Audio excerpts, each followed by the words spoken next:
spoken word, which is more of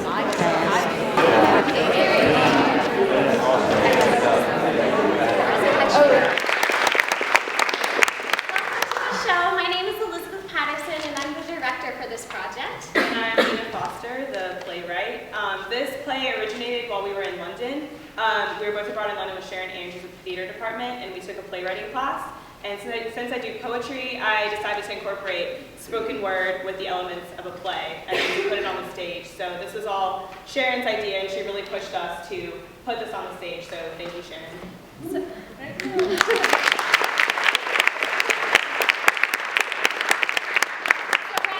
Kind of in the development stage. So what that means is that we don't have like a final product. We've been doing lots of workshops and things and kind of seeing how the spoken word works visually on stage as a theatrical performance. So that means that everything like in terms of props and costumes and things are very minimalist. And we do have a lovely lighting design. Thank you to Alex Priori. Please stay after the performance. We have a talk back that will start right after the curtain call. Featuring Al Tamaro and Sharon Andrews as well. And then after that, we'll have a reception following outside by the lobby.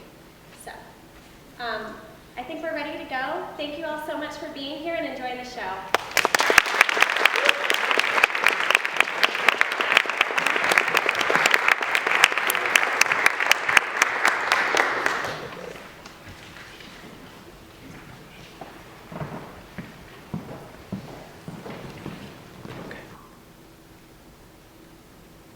He was the son of your suspicion, your jail bar vision, black skin imprisoned nigger.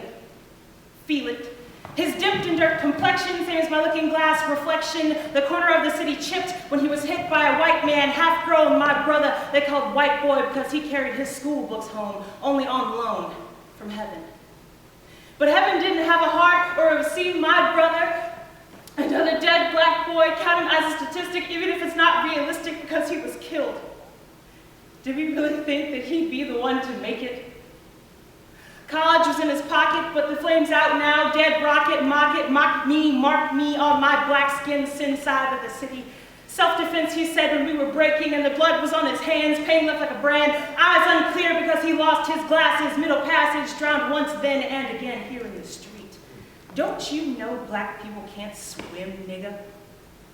I drowned in one drop of my brother's blood, nigga. Mama told him never fight back so he wouldn't be another prison, nigga. Killer meant it, killer did it. Kill Caucasian, killed, can't cope. It could have been you. Could have, can be. I can't. It could have been you.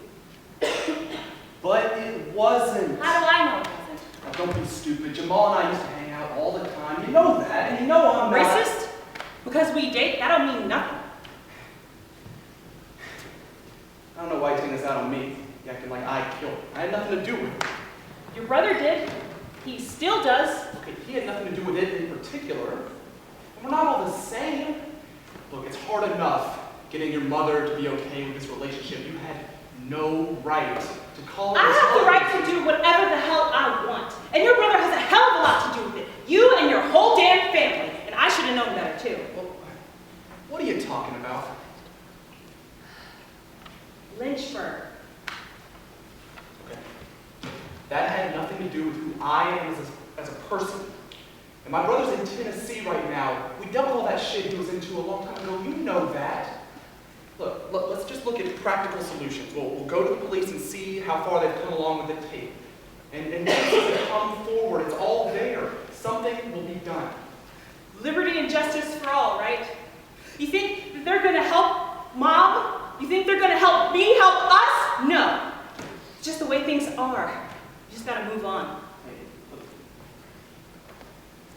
Maybe you should talk to someone, like a counselor. I'm trying, man, but you're wearing me out. We don't have the money that y'all do for that shit. I can't just go sit on some leather couch and tell all my problems to some white woman who doesn't care. What the hell? What the hell? Just stop! It will never stop, Lane. Redbird, bluebird, just like your grandmother said, remember? Yeah. Yeah. But we're sitting on the same branch. Shit, I gotta go. I'm late for work. don't. Okay. Mother, sister, father, following is Hearst. Rehearse it, reverse it.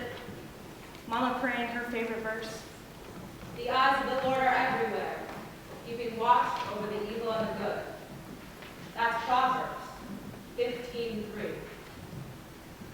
Heaven can see, but it won't act. Hands tied, handcuffed, passive, pensive. I would pray to Jesus. But every time that I close my eyes, I see that picture on my brother's bedroom wall. That blue-eyed man, blue-eyed ocean, blonde. Jesus, oh Lord, I see the blood flowing down from the center of innocent hands. And I see my brother's body on all three crosses on that hill, kowtowing to every blue-eyed body that would have been his boss, counting his cost, weighing his loss the moment his spirit wrought eternity for him. Because he was stained. Reconcile me. Revive him. Revile them. Remember, the load is heavy and the burden is life. And those who drown in tears will never thirst again. Don't let us soak in, Layla. What? You know what I'm talking about. I don't need you talking in there. It'll change you, make you ugly. Don't let it stick. But whenever I see him, whenever I see any one of them, I imagine them doing it. I imagine them killing him. My poor boy. My poor baby. Mom, please. You know what? How about I go get dinner from Monty's house? Yeah. Yeah, you run across town and grab some dinner. See how your cousin's doing while you're there. What did she cook? I don't know. Go find out for yourself. Find out how things are going over there. See how they're taking it. I have to plan for this ceremony. And, think about what I said earlier. Yeah, it's fine. I'll be back later and I'll finish the program. But you just rest up, okay? Relax. I'll try. I'm just so tired, and that policeman's coming by in an hour. He said they've got some information. I hate the police. Just go grab the dinner. You have to get ready for Saturday. And Layla, yes, ma'am? Give that boy a break. Yeah, but I don't like that at all. You know, people like that are just ignorant. Shit. Doesn't matter what you like. That's what is. You all right? Hey, you did an awesome job planning. The service was great. I know you picked the songs. I had to do my best. Well, look, I know this is probably not the best time to bring this up, but did you see the picture of the guy that did it? No, I haven't seen it. Mom says he's black, but I don't think that's him. They always try to pin it as black on black, but it's not this time. It's not. Stop saying they. Did you at least see the picture? I don't want to see it. Okay, I want you to look at it. I don't want to. What is this? He's bright. I know. One drop of black blood, if that much. Blood is red. He's both. I need to think. Okay. Call later. No, not tonight. Tomorrow, early, before the sun. Yeah, seriously though, before, after church. No, early. When it's blue and everything sad becomes untrue. We'll go on. But not like before. Our eyes stand between us. Several centuries standing guard, seeking down staring souls which have no shape, no color, no weight, mingling the rainbow of hands, melting the prism spectrum, mixing the drops of blood which course through our hearts. Already.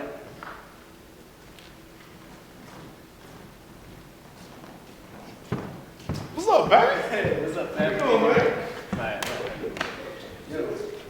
Whoa. Yo, I went to the zoo Uh-huh. to see an animal Uh-huh. I had never seen. Right, an animal that was dangerous, that bared its teeth and showed fangs. It frightened me, so I fought it. The feeling of eyes on your back, the gaze that follows you as you walk away, radiating judgment. If we do something sacrilegious like hold hands to invite hostility, Hung up on the fucking truth they administer. We see them looking at us otherized. red bird, blue bird, but grounded. Let us out sometimes and we'll fly, but put us back in the cage and we'll fall. But let us out sometimes. Yo. You know what I wonder? What's that, man?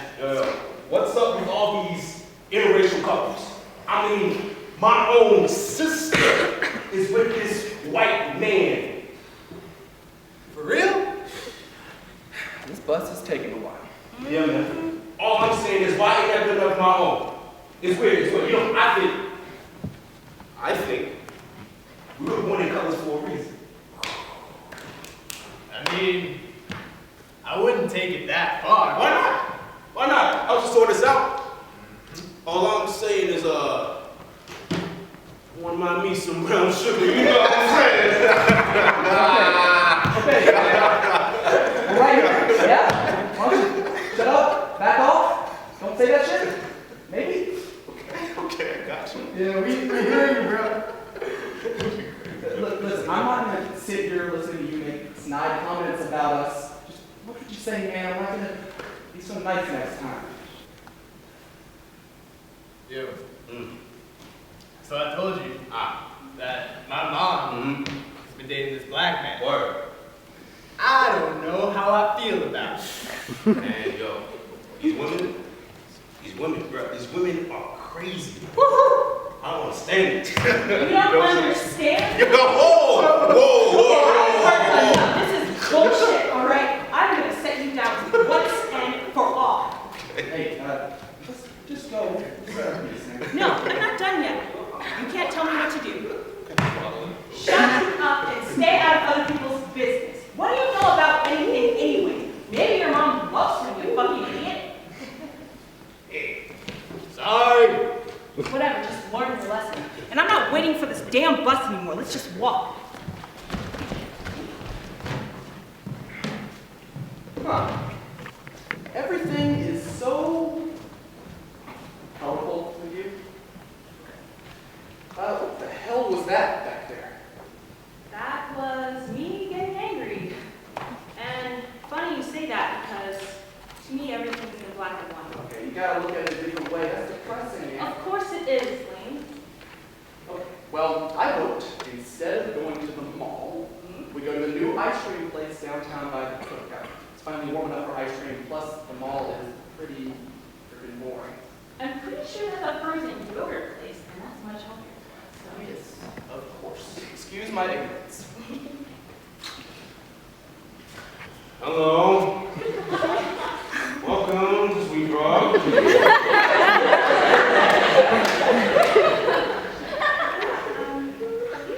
I'm gonna get chocolate. What do you want? I think I want caramel swirls. Are you together? What? Are you paying together? Oh, yeah, we're paying together. Hey. But I got it. Put away those Washingtons. All right, only 650.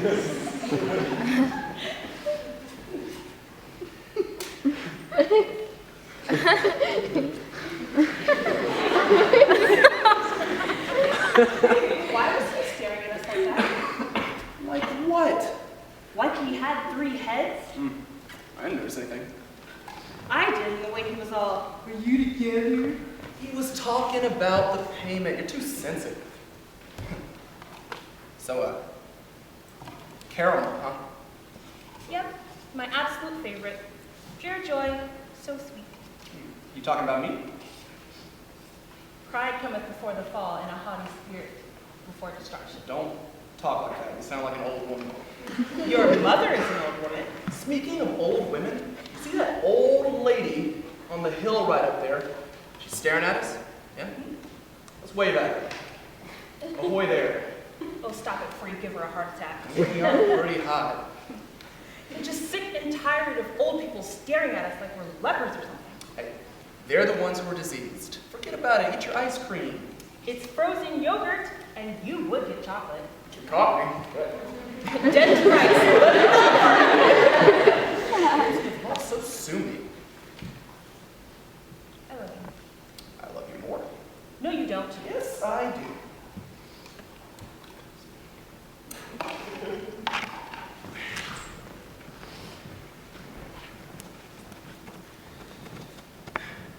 The heart is a spherical self. The circular veins, the circular pupils, where the soul peeks out from a hole in the eternal night. A hole of radiant eternal light. I have hands which clutch the waves, grip involuntarily grasp the rays. This magnet holds me over you, and I am aware of the fact that I have never lost anything that I took to hold with my right fists beating. Originating from the source, the smallest life, for whom pain is only a bruised knee, who live in a frenzy, the body is energy, feverish and open.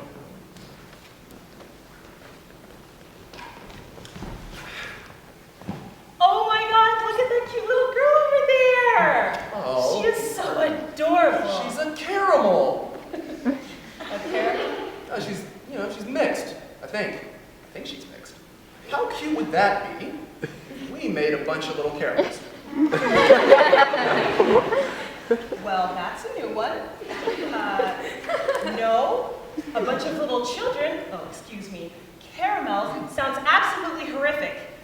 I would rather have a high-powered job and buckets of money. We can get a dog and you can take care of it. No, you love caramels. Plus, you probably fucking hate the high-powered job. I would rather just make enough money to get by, support me and my family. Decisions.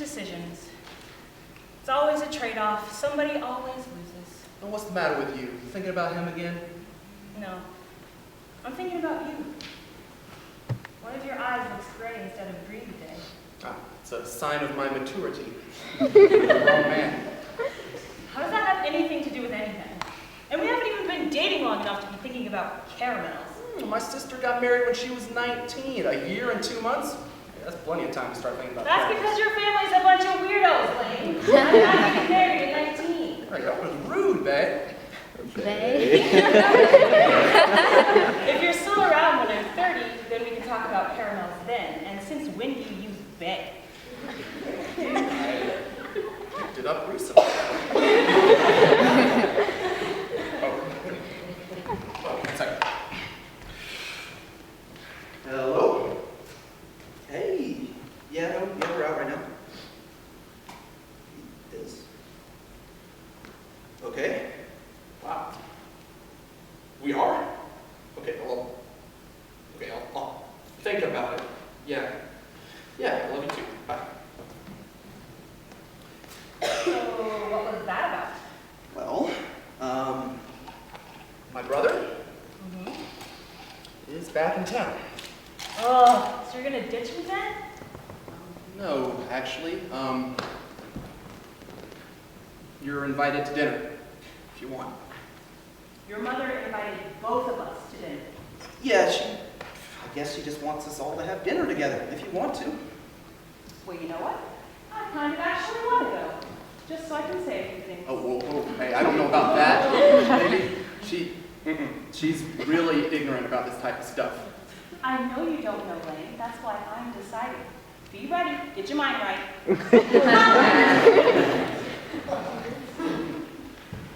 Falling is like fear. Fear is poison that stops us where we walk, that hits us. Red birds, blue birds, flying madly through the dark.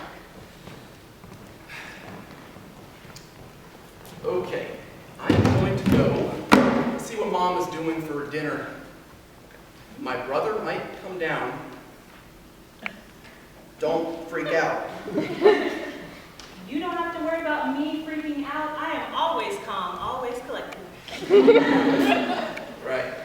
Just chill for a minute, okay? I'll be right back.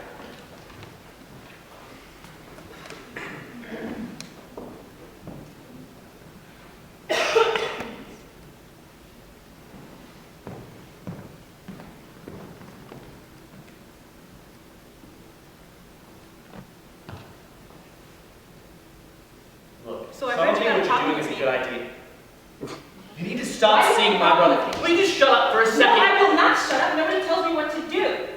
I'm sure you're a nice girl and all, but you're not right for my brother. I'm sure you're a nice boy and all, clan hood and all that, but I don't think I give a shit about your opinion.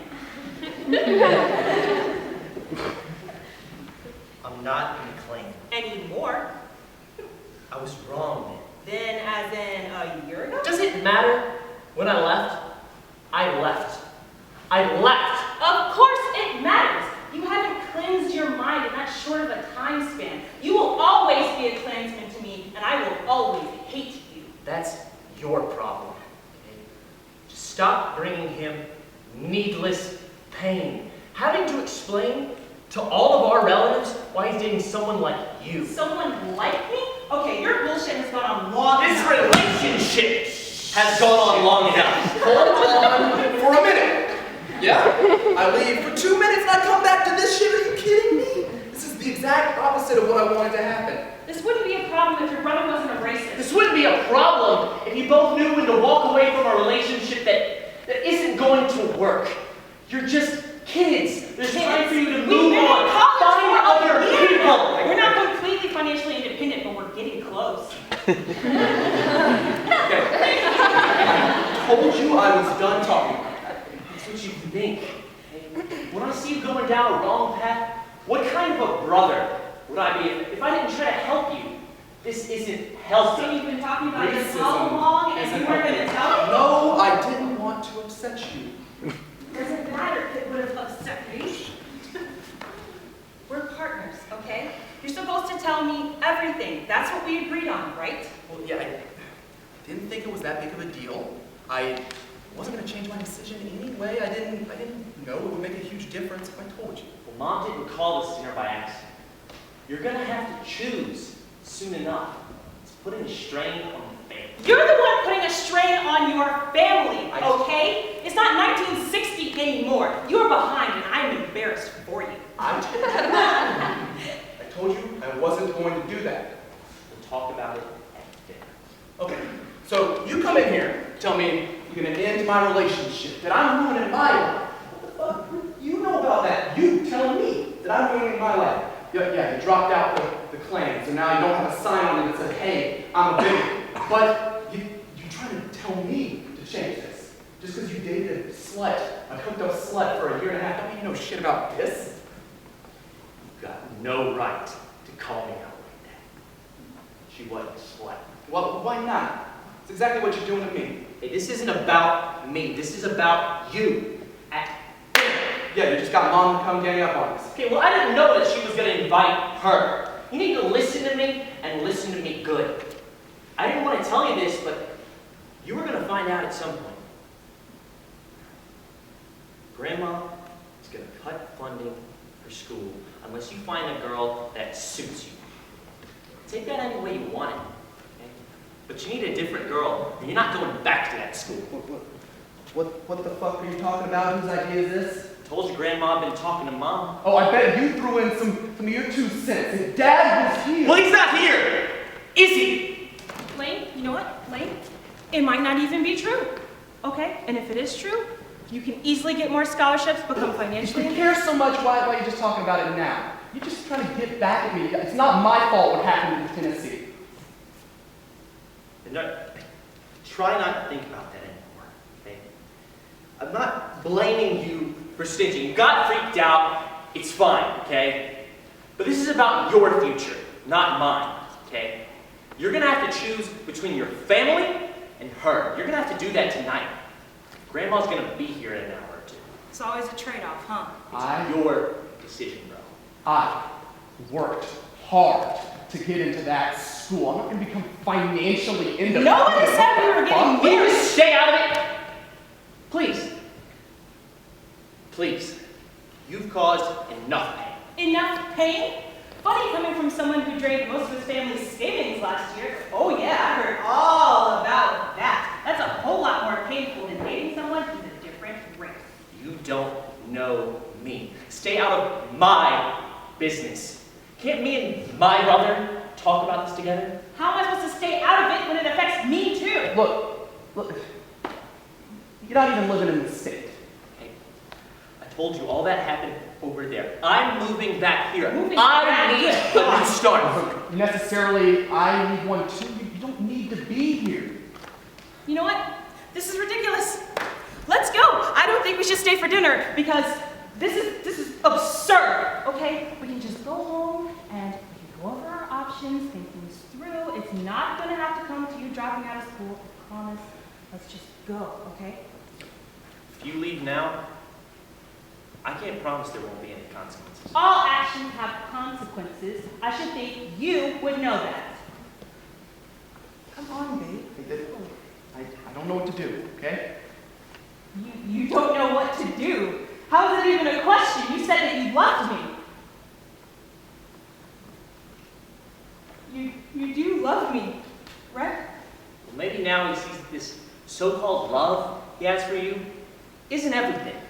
He has to consider his whole life, not just a few years of fun. Stop letting him get into your head, Lane. He hasn't been there for you until now because he doesn't care. You wouldn't know a thing about it. I know everything that I need to know.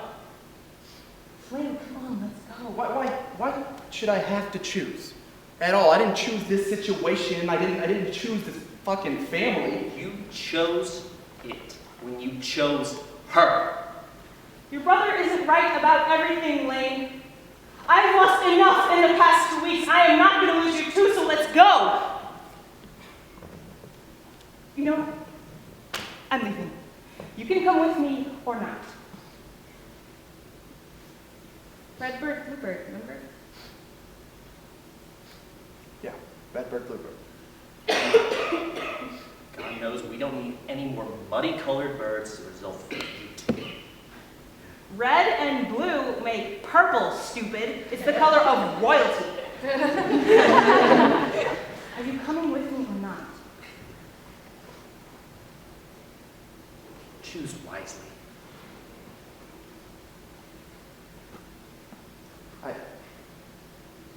I love you, Lena.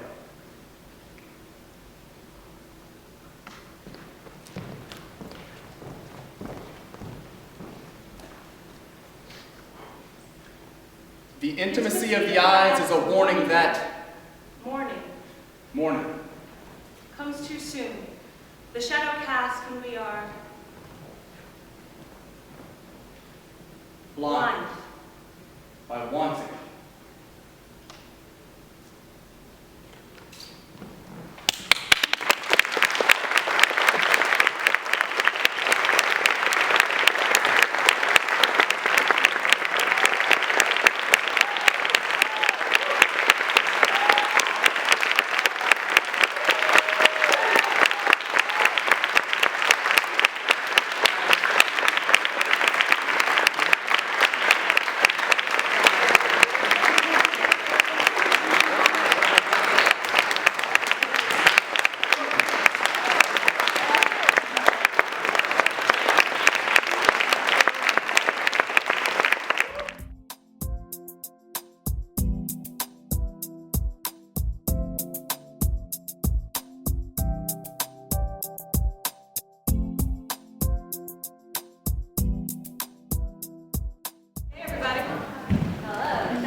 reminds me of theater and being in a theater before a production starts, but I will dare to say it's somewhat rare for Wake Forest in as diverse a group as it was. And so I really want to, I hope that that is attributed to folks' intentions of being here, but also folks knowing Nina and knowing her work, and that just felt really good. The next point I wanted to make, I wanted to kind of gauge if anybody had any physiological responses to the production, like you felt your face get hot, or you start putting yourself on one of these, or like a wringing of hands, or anything like that. I see some nodding. Anybody feel like they want to share something? Yes, ma'am. Well, there are a lot of different responses, like some that are still kind of happening. You know, like when your tears kind of like well up behind your eyes, sometimes because you're happy, sometimes because you're sad, like generally just because you feel. And I just got really hot too during it. So, yeah, that was cool. Which worked well because it's freezing in here. Yeah, this is my favorite part at the very end when he's like, I love you, but he never said but. It was kind of like open-ended. Yeah. And I had the tension there was really beautiful. It really captured the essence of the play. Yeah, agreed. Anybody else want to share? Yeah, oh, sorry. Not my like eyes, it's like sliding or whatever, especially like when Layla and the brothers were like getting into it, I was just waiting for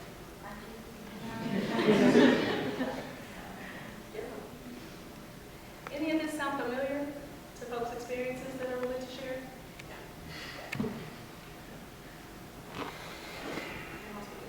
Oh, yeah.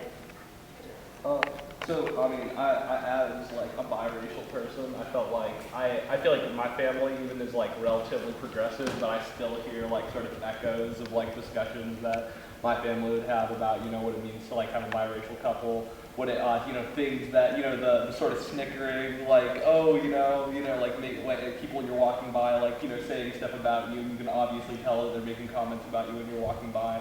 And just, yeah, that part I think I had, like, when you're talking about sort of those physiological responses.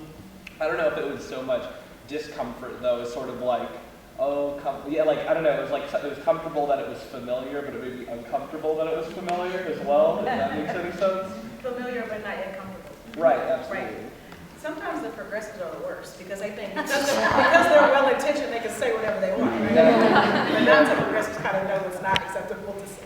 Exactly. Anybody else? Any of this sound or feel familiar? I'm also my parents, my dad's white, my mom's Vietnamese, but I would say that they are the exact type of progressives that you're talking about, where like I hear equal, I would say. I mean, you can't really measure it, but I feel like both sides of my family have a lot of racism embedded, which is like really interesting. Because like now that I'm in school, like if I talk to my parents about like, oh, if I want to like date someone, if I want to date a black guy, they'll like clam up. It would be very just kind of strange like about it. And same thing if it goes back if I asked to date a Vietnamese guy, like it's even worse, which is very strange when you think about the fact that they're married, very much so in love. Yeah, not seeing it that there's somewhere. Yeah. So I'm a Jewish girl who my first boyfriend was a Muslim guy from Pakistan. His name is Muhammad Ali. Yeah. So mom was like really surprised. I'm driving home, and she just kind of like dismissed it as like a phase or something that I had to be going through. She's like, oh well, you're obviously gonna marry a Jewish boy. Like just kind of very dismissive of like she just thought like I don't know. It couldn't be a real thing because it wasn't to her standard. Yeah. I was in a similar relationship in high school, and I was never able to tell my grandparents that we were in a relationship because it was something that they would never have approved of. Yeah. Yeah. Oh, sorry. I guess, well, my mom's black, my dad's white, so I feel like it's a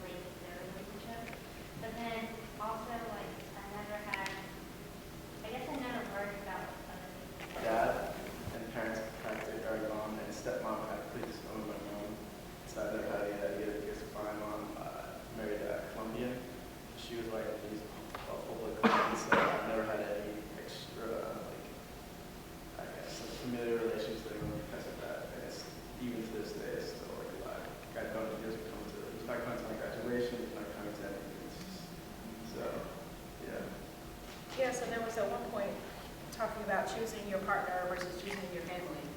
And so similarly, you have, some people are positioning you to have to make that difficult choice. I guess I was just going to add, so I'm in my 50s now, and my mom used to talk about this stuff, and I just cannot believe that we're still there. It just seemed that I grew up in a very diverse neighborhood, and so it just all seemed to be like, this will all resolve itself. But it's just amazing to me how little is actually resolved. I would agree. Oh, yeah. I would say my face kind of got hot when Layton's brother and my family was about to make him choose. My uncle is Native American and he's 40 now, but when he was in his 20s, my family always talks about how he was so in love with this white girl that he went to school with at Columbia. And it was one of those situations where they were engaged, but they didn't want to get married too early. So they've been engaged for 2 years. And the girl had finally told her parents that, she was dating my uncle, and they made her break up with him. And so that scene kind of made me very happy because we always have these heart-to-hearts, me and my uncle, about, that time in his life, and he still gets emotional about it. Even though he's married, has 4 kids now. And so it hurts a lot to see people separate two people that are so in love because they're uncomfortable with the situation. So, yeah. I find it interesting. So I find it interesting all the time when people say they're colorblind, period. Right? So, but, when people say, for example, oh, I'm colorblind, I don't even see you as black and white. Wow, you have missed me altogether. Yeah. And what they usually intend by that is, your race will not be a problem, right? But to have missed my race is what missed me altogether. So then when people say love is colorblind, love is blind, I don't believe that. I just love to people that do, but love is blind and love is colorblind. It's just my experience. My husband is white, and that's not colorblind, right? So who we are and how we were raised and being socialized as racialized people affects who we are and how we move through the world, the decisions that we make, what we think is important, sometimes what we value, or at least how we prioritize our values. Even if we would say that the same things are important to us in a core way, our behaviors to demonstrate those actions are sometimes so different to be night and day. And so I saw some of myself in Layla and some of the things, particularly the scene where they talked about, when she talked about not wanting the caramels and wanting this job and all those other kinds of things. And what he said in response, I was like, there's my husband right there. I thought he was at home with my babies, but he is right on that floor. So this idea that people have to be colorblind or put their race aside to be with who they want is really interesting. Oh, they all stole it. I don't have direct experience. My wife is half white, half Kenyan, and so she appears to be black. And when I met her, I just thought she was black, and she had this strange picture of this white lady in her dorm room here at Wake, and I could never figure out who it was until one day I just asked, who is this white lady in your room? This is my mom, and so we haven't really had to deal with lots of the racialized things that I'm sure her parents had to deal with, and that I've heard some of the residual conversations that still happen in her extended family. But when I told my parents, after they had already met her and all of these types of things, that she was white, some of my family said, well, that makes sense. Having met her and some of the things that she does, and some of it is cultural, and so we have some of those same conversations where, although we both look black, we grew up in completely different environments, and so as we're raising our kids, it comes out sometimes in things that we had never discussed, would have never even considered discussing. So I agree with you in the values and the prioritization of those values and how they present themselves. But I don't know how much of it is racial versus her growing up in the Midwest in a predominantly white community, me growing up in a still pretty segregated Southern community, but financially we're from different classes and all of those types of things. So I think it's the And I won't bog the mostly college age group down with talking about kids because y'all don't care. And you should. Unless you have kids, you should care very much. But the idea that a lot of what is caught up, particularly with the brother and the grandmother and all these things, and someone potentially being disowned, and that being a really similar experience, a lot of times to what folks in the LGBT communities face, right? You come to campus, you come out, people disown you.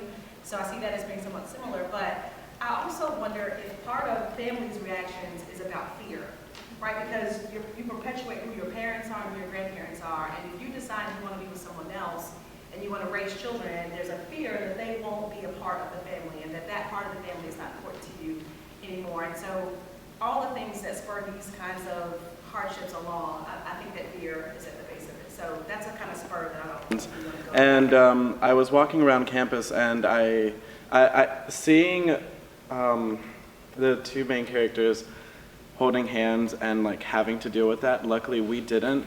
But I was in a crowd, it was like class change, so I picked the worst time. But anyways, we walked through a crowd between Tribble, Benson, and the library. You know, it gets pretty crowded there. And I saw Angela from the LGBTQ Center. And like, I mustered up the courage to throw his hand up in the air with mine. And I was like, breaking barriers. And then I kind of scurried away.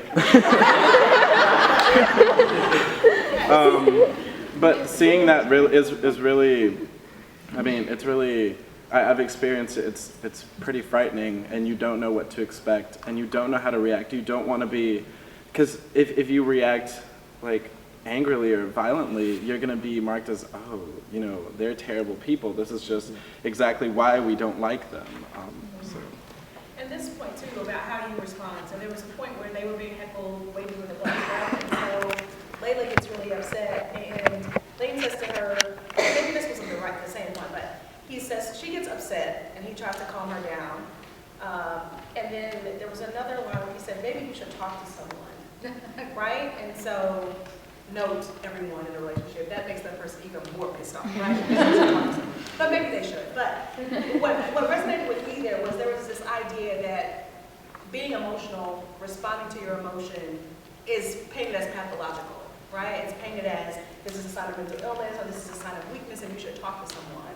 And it takes a certain strength in a world where we have all but suppressed emotion to deal with your emotion. I mean, we all have emotions that come up, but we've been conditioned to not let those be very public. And so that came to me really strongly, this idea that between two people that have decided they want to be together, there's obviously an exchange of emotion. But in some, in no uncertain terms, it's not okay to express that. And so I don't know that that's completely racial. I mean, there's a lot of research on people being more willing to express their emotion and some folks being able to suppress their emotion more. And I just wonder if that resonates with anyone in the context of the play. Just me, huh? Yeah. I mean, I obviously can't really say that I understand from a racial perspective, but just with my experiences with patriarchy, just being a woman, I feel like I've had a lot of feelings about reality and sort of my existence that were labeled as maybe being pathological when really it just sort of went back to the fact that I was a woman. And I was upset about certain things that were sort of displaying themselves in my life as being symptomatic. So I can relate in that way. Yeah, the machine has a way of labeling you, yeah. But you recognize that you're in the machine. Yeah. I'd love to say more about that later. But thank you. No, I appreciate that. We got another one up here. Oh. Then I want to just ask a question. But yeah, there you go. Sorry, it's the last thing I'll say. I have a hard time listening. I need to listen more. So, but I remember actually talking to you especially about, there was the line where Layla responds and says, you want me to go talk to a white woman about this? Like this is not something that I can go through, and like that's like something I very much so I feel been dealing with this year, and it kind of goes back to Lucia's remark in terms of like, it's hard to figure out which things are sexist and which are racist, right? Like when you're both. And I thought that like the part of the play that was like that portion of it, just talking about, like who are you supposed to talk to? Like, who is a woman of color supposed to talk to about something that is very racialized? Like, what are we supposed to do? Like, have coping mechanisms to deal with other people's ignorance? Like, and so I thought that was very powerful, because I just sat here being like, wow, you know, this isn't something that happens out there, it's something happening like here, right now, all the time. Like, who are we supposed to have these conversations with when the only people that we're supposed to go to, we have to pay a ton of money and then have them tell us how to be more white? Well, so two things, and then I'm going to be quiet because I'm usually have to be told to be quiet, and here just told me to be quiet. I did so one, but when you offered that, you know, out of your personal experience, I hope you heard like confirmation from other people, right? And so that's one thing. But then secondly, when you said, you know, is it racist or is it sexist? Sometimes it matters which one it is, and sometimes it doesn't, right? I mean, all these things feed each other, and so this, I could see, but I'm seeing it through my own lens, what was going on between the two main characters. And this reminds me again of my relationship with my husband. And so times when, you know, he probably wants to say, you should go see someone, right? I want to say there are not enough therapy copays in the world to cover what I need to unpack, right? But number one, I grew up Black and a woman, and he grew up white and a man. And so he does not have the same need to be affirmed in ways that I have. And so he enjoys lots of privileges that I don't enjoy, and we see the world differently. And it's privilege aside, we're just different people, and we're entitled to see the world through our own lenses. And so sometimes we will be aligned because we worked at it, and sometimes there will be a misalignment, and that's what relationship means, is how do you work together to stay in alignment. And so I really respect your point, and I'm glad that you shared it. Sometimes those things feed each other. A lot of times those things feed each other, and they can very easily be separated.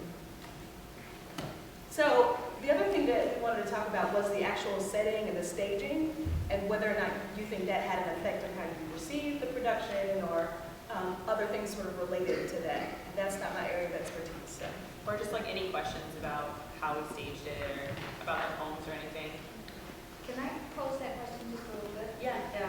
I just want to say that I thought that this idea, or the thematic element of this play is incredibly powerful. I mean, it obviously is an emotional, dramatic, powerful circumstance to put that kind of conflict in such black and white terms, if you will. And the idea of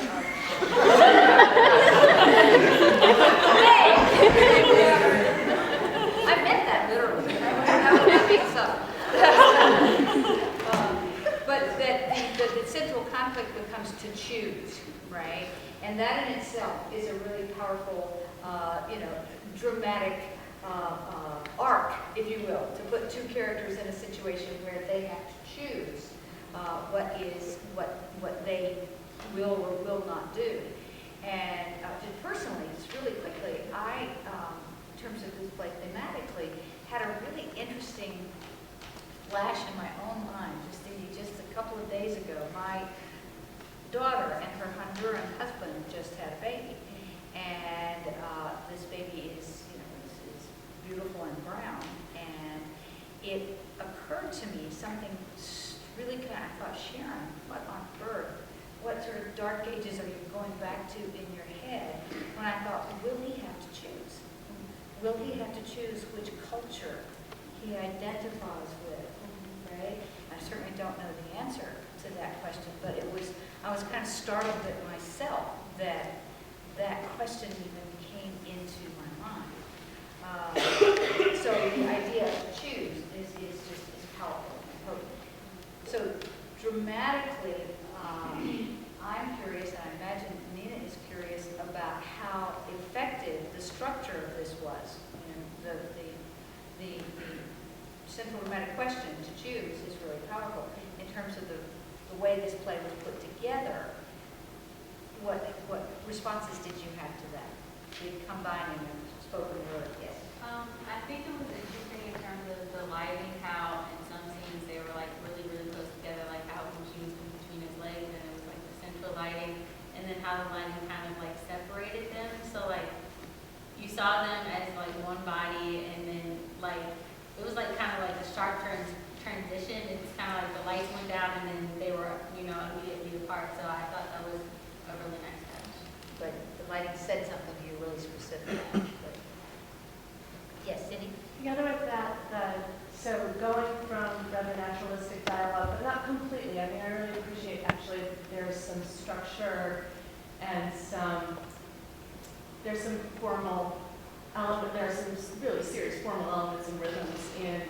dialogue as well. And I really liked that that you embrace the fact that they're different, right? And which thematically makes all kinds of sense too. But the fact that we would go into poetry and all of a sudden the movement would become far more formal. We had a lot more making of non-naturalistic shapes and pictures that mirrored the differences and what was happening in the language. Good job with that, Elizabeth. And well, I mean, I think we don't realize how much sometimes a director kind of does to make things kind of visible to us, and I thought you did a really good job of making those structures visible. I think as you continue to work on it, figuring out how you deal with that theatrically and how you deal with that in terms of the language so that we know how we just got from here to here will be the next thing, I think, to pay attention to again, right? Like it's already, I like the structure of it very much, and I think those things work. It's that because you only have limited stuff and you only have, a few rehearsals where people are on book and those kinds of things, that you get to refine that a little bit more when you have more time to refine it. But I think it works, and I think it does set up that difference, that it sets up the choosing, it sets up, sort of the honoring of different ways of expressing oneself. It does a whole bunch of different things. No, I was confused. I think she was just acknowledging you. Oh, okay. Just to go off of that, I was thinking about how poetry can communicate in ways that other forms of language can. And so I also really liked the hybrid nature of the play itself, working with these more natural forms of communication with the more formal structures of poetry, because I think that it's effective to be as sort of multi-directional as possible in speaking the message, and I think that there is something about the poetry, the rhythms, the metaphors that have a way, I guess, of like piercing through sort of expected responses.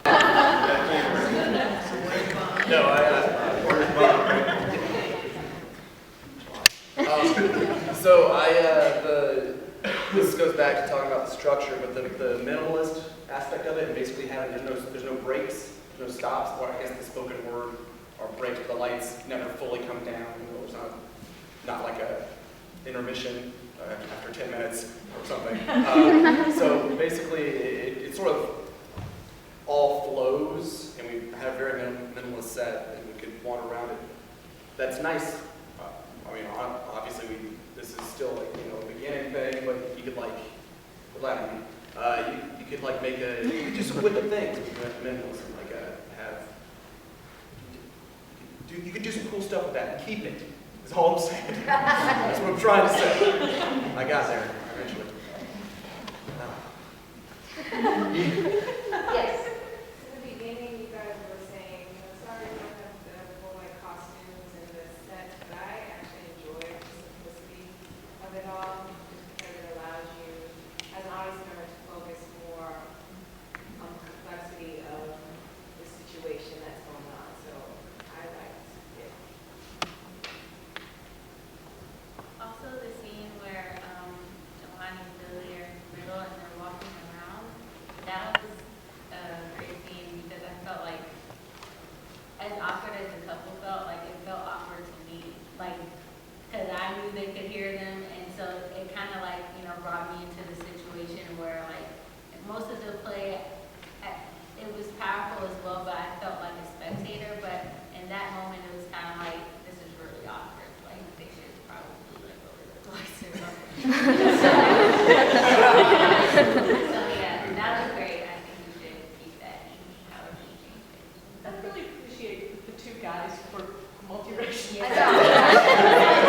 One guy and black guy. That's just brilliant. I mean, I love it. So they were such good buddies, and they were so Yes.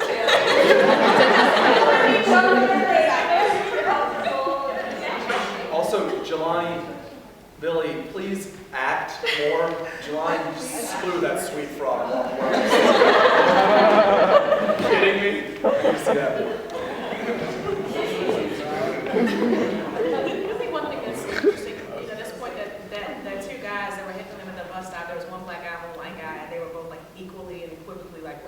I mean, stranger things have happened, right? And so the day that my family met my husband's family, my mom, who's always early to defy the stereotype that black people are always late, so was not early, and I knew there was a problem when she was not early. So she got there, and they were in the kitchen. My husband and I are out in the backyard. And he comes out. He's like, "Your mom's here," and I was like, "Really?" He goes, "Yeah." I was like, "How's that? How's it going in there?" He goes, "Oh, my mom and your mom are bonding over their shared racism. Your mom said, sorry she was late. My mom said, oh, no problem. Your mom said there were a bunch of Mexicans working in the street. My mom was like, those Mexicans are such hard workers." Like, I was like, wow, fantastic, right? So, but this idea of people, that there are licenses that people take, and this, I appreciate that it wasn't that only the white person was racist or that only the black person was racist. So it was very complicated, and I don't really know how that friendship would have worked in real life, but I appreciate that it was that complex. And your main character, Lila, was so, in some ways, tight and kind of much, was not rigid is not the right word, but she's angry, and she's, that she was able to express that, and yet her white boyfriend didn't, he kept sort of embracing that, which I found, I liked it. I found that I really was drawn into it, because it wasn't just, it was beyond a cliche to me. I got scared for her. I got scared that she was going to push him away, but he wasn't pushed away. I thought that was really powerful. And she also, Go ahead. I was just going to add, she was encouraged by her mother, right, to not push him. That was an interesting thing. So you also saw the supportive mother, or the supportive family member too, which was, so that, I don't know, just to talk about the complexity. Right. I'd like to see more of that mother as the play gets lengthened. She's sort of introduced there at the very beginning, and then she disappears. And I thought that was, I agree with you, that was a really interesting voice that I'd love to have, and a character I'd like to see more of. I would say, though, I would encourage you with her in particular, be careful with her as a character, and this notion that her emotion was so forceful it wouldn't have pushed him away, and perhaps it would, and that's the reality of it. I think theoretically I feel differently about it because there's a little bit of me in that, there's a little bit of her in me.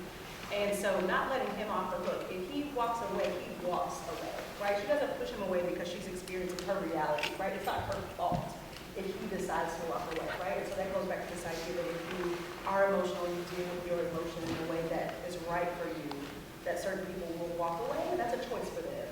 Even though, that's part of a relationship. Yeah, I haven't really worked that out yet, but I would, again, we'll talk about it. Oh, sorry.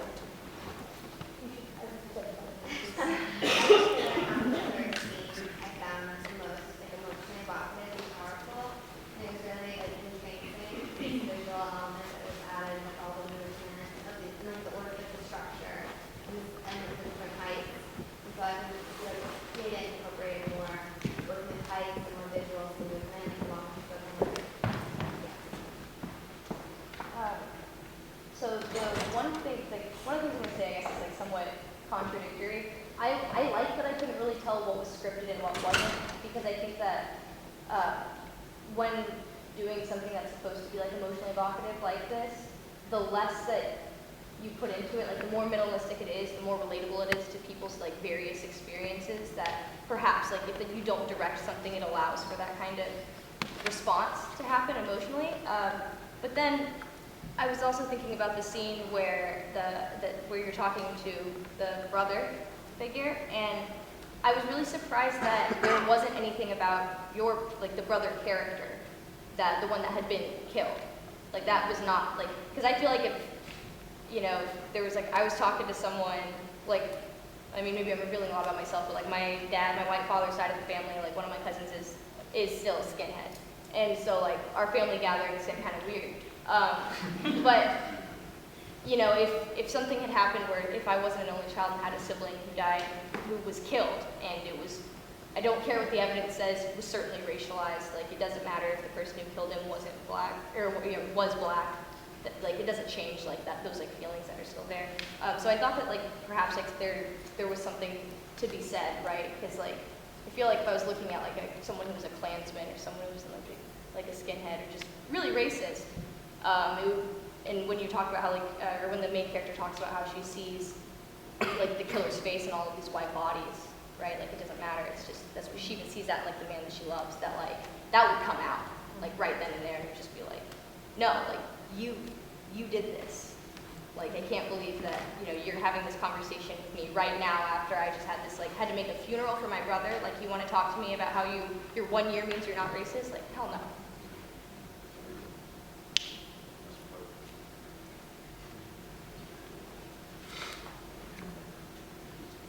I liked how minimalistic it was and how the costumes and the set and everything. Because I thought this was happening during like a historical time period at first. Because I grew up in a country where it was very different from the South, and I didn't realize that racism was still really happening and very present in this relationship still. And so seeing that towards the end when it had references of Sweet Talk and everything, I was blown away that this was happening in modern times. And that made it really happy. That's really interesting. Maybe because I read the script or talked to Nina and things like that, but it never occurred, even before this fell apart, it never occurred to me that there'd be a consideration that it wasn't contemporary. I just wanted to add on to something Amanda said and something I said earlier. I think the story as a whole is so complete. And I felt like the ending where it was with like the choice, we don't really know what's gonna happen is like the perfect ending. And I was still wondering where the mother character or where the dead brother was gonna come up. But I'm also moving forward because I know this is like is gonna develop like a whole lot. I'm wondering what else there is to add, because I feel like as it is, the story has so much complexity in its simplicity, and I think that's like something that's very unique. But I'm kind of wondering, I don't know how many other characters would be added, because I feel like that would take away from like the minimalism that everyone here seems to agree is like a great thing. But I'm also wondering how you can add in the characters that we mentioned previously without detracting from the ones who are currently there. And so I'm just curious, like, to see, I really want to see how the story develops, and I want to see, I guess, what scenes could be added or what else could be added that keeps the story's intentions without detracting from what's already pretty about it. Sometimes you can, if Nina feels like she wants to flesh out or make a particular character, like the brother who was killed, you can expand a character in an audience's mind without ever bringing that character on stage. So there are ways to do that when you say add another character. You might not have to, but you can still choose to expand our consciousness of that character. I guess going off of what other people said, not knowing what time period this was, like at the beginning I had a hard time figuring it out until he popped out his cell phone. And I was like, oh, this is like modern times, or at least his cell phone. And then I just wanted the simplicity of like the set and costumes because I don't know, I get distracted easily. And so if you had like different props and all this other stuff, then I wouldn't like been able to like pay attention to what like the words that were being said, and like the words is what like makes the play, and like made it like more powerful being able to pay attention to the words, not the props.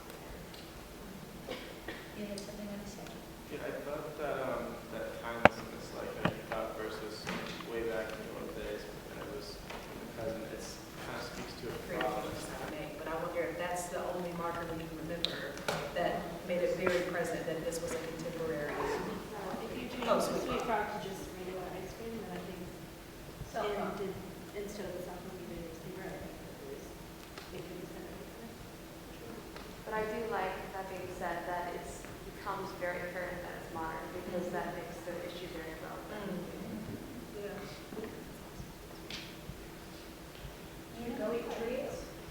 Their reception.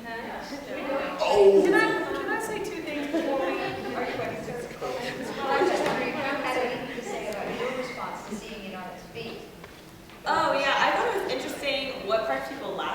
Like, it was very because when we like rehearsed it, we thought the bus stop scene was hilarious, but like no one laughed at that part. We thought it was really funny, but then people laughed at the part like the ice cream scene. Everyone really like loves that part, but we didn't think that was that funny. So just interesting to like to see people's like reaction. I don't know, just thought it was interesting. And one more thing before we go, we don't know if any of us thought to thank iPlace for sponsoring this this collaboration.